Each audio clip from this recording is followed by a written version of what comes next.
Merci de votre fidélité. L'entrepreneuriat, quelle réussite, c'est sous ce thème que le mouvement des jeunes du Centre international d'évangélisation a organisé une conférence à l'intention des jeunes. La conférencière Laurence Vigneault Traoré, qui capitalise près de 20 ans d'expérience dans les affaires, a échangé 3 heures durant avec les jeunes sur les clés pour entreprendre et réussir en affaires. Siaka Chris Liliou, Firmet Sommet. Ils étaient nombreux et tout tués à cette conférence sur le thème « L'entrepreneuriat, quelle voie de réussite ?» La conférencière du haut de ses 45 ans et avec près de 20 ans d'expérience dans les affaires a donné aux jeunes quelques clés pour entreprendre et réussir. D'emblée, la Québécoise d'origine burkinabé aimant partager son expérience a noté que quand on parle d'entrepreneuriat, on parle de créativité et parler de créativité, c'est parler du secteur privé. La créativité est très importante selon la conférencière car c'est elle qui apporte l'innovation et permet ainsi à l'entreprise de faire la différence dans son secteur d'activité et éviter la routine. À la créativité, il faut ajouter le sens du sacrifice et l'esprit de groupe qu'il faut développer pour être un bon entrepreneur. La conférencière notera que l'erreur peut survenir lorsqu'on entreprend, mais cela ne doit pas amener à baisser les bras, bien au contraire. La loyauté dans les affaires, il en a été question à cette conférence.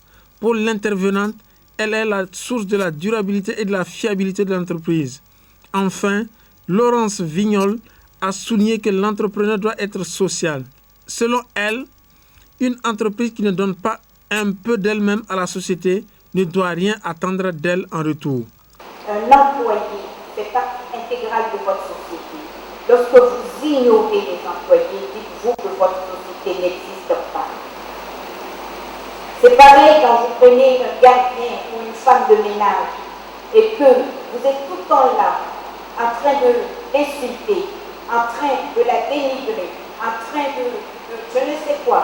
Sachez que ce n'est pas bon, parce qu'il arrive souvent que ces personnes-là même vivent mieux que vous. Ne pensez pas qu'un entrepreneur vit forcément mieux que son employé. Et si son employé n'est pas là, on ne peut pas faire la job. Il n'y a personne qui va se dire « je vais faire le travail moi seul ». Vous pouvez débuter seul, mais pas continuer seul. C'est à cœur ouvert que la conférencière a partagé son capital d'expérience dans les affaires avec les jeunes pour qu'ils contribuent dignement au développement de leur société. Ravi d'être ici cet après-midi, voir massivement les jeunes venir assister à cette conférence.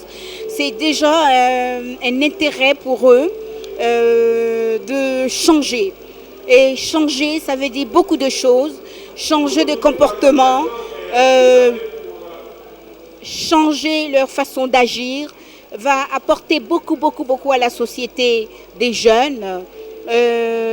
Car l'entrepreneuriat, comme j'ai dit, le secteur privé est aussi le secteur de développement le plus rapide d'une société.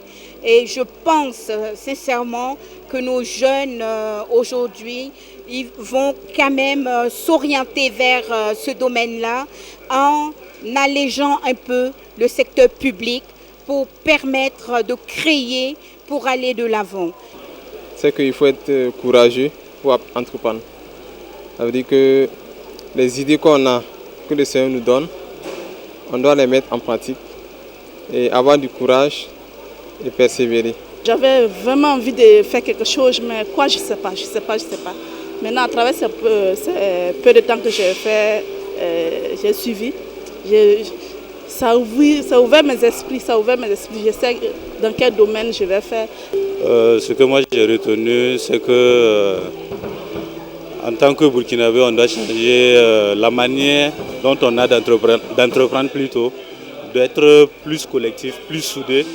Et même quand on a une idée, essayer de la partager avec les autres pour essayer d'aller ensemble. Parce que c'est dans l'unité qu'on peut vraiment entreprendre quelque chose d'assez percutant. Laurence Vigneault Traoré, après quelques années dans la diplomatie, s'est lancée dans les affaires, d'abord dans le lavage automobile et de réparation de carrosserie, et maintenant dans une unité industrielle de peinture à eau dotée d'une technologie écologique. Son chiffre d'affaires est estimé à environ 15 milliards de francs CFA. Success Story, celle de Laurence Vignon-Traoré.